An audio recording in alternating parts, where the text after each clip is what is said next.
We have more information about the accused Brooklyn mass shooter. He is a far-right extremist. Let's put up his picture. Okay, I'm gonna give you some background to Frank James, the person who has been arrested for the mass shooting that we talked about earlier in the week. 62 years of age, he's now under arrest for that mass shooting that took place on a Brooklyn subway train. His social media feed is filled with disturbing theories. We're gonna keep his picture up.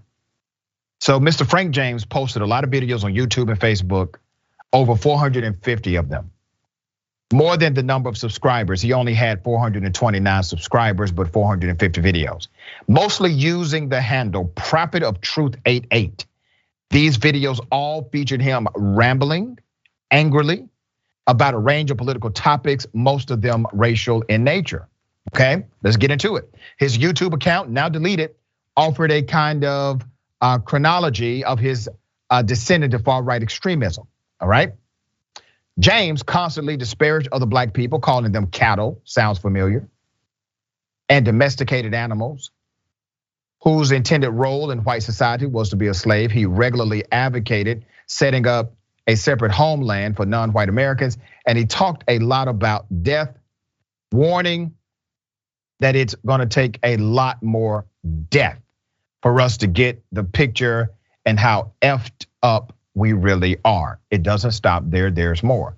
James also will focus some of his rants on Mayor Eric Adams and the New York mental health system. I made up my mind, it says. Kind of told myself, I may have to hurt somebody one day. Somebody may have to get hurt, James said, because there's no way that I'm going to do what society asks me to do, which is to try to work hard, to play fair, keep my nose to the old grindstone, pull myself by the bootstraps, go to work, pay my taxes, do everything you ask me to do, and then you're going to smack me in the face. James apparently, let's put his picture back up again. James apparently used a photo of a blue body bag. Let's put up that blue body bag. This was his avatar on Facebook. He said, and I quote, "This is where I feel we are as a group of people. Dead, we're effing dead. It represents something in my life too. It represents what I've been through, what I'm going through, and what I'm gonna go through in the future." And then another video compares black teenagers in particular, in packs to a pack of animals like wolves and dogs. Other videos ardently defend Russia and Vladimir Putin. Once again, sounds familiar.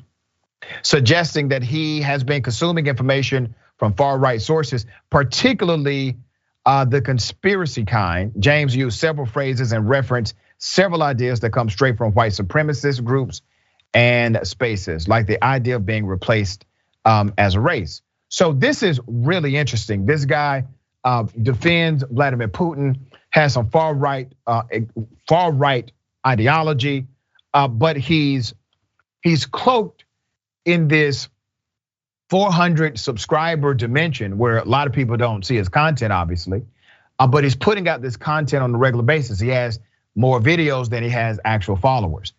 The story is still developing, but you cannot dismiss the reality that much of his conversation and many of the points that he's making and the extreme dynamic connected to his ideology can be traced directly to either A, white supremacy ideology, or B, agitators who manipulate on social media that originate from white supremacist think tanks. I know white supremacists and thinking shouldn't go together, but that's what they call themselves. All right, Adrienne, what are your thoughts on this case?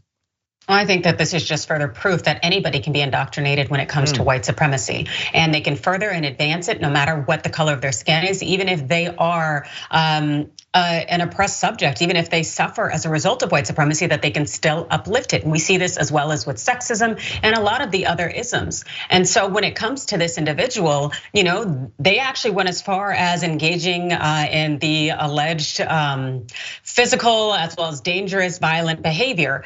At the same time, you have to wonder how many other individuals out there with this internalized white supremacy plan to do the same. The thing is that it's a problem for all of us, no matter what the color of your skin is. White supremacy is deadly for everyone involved. And so everyone should be committed to stopping it, even if they are not somebody who directly suffers as a result of white supremacy.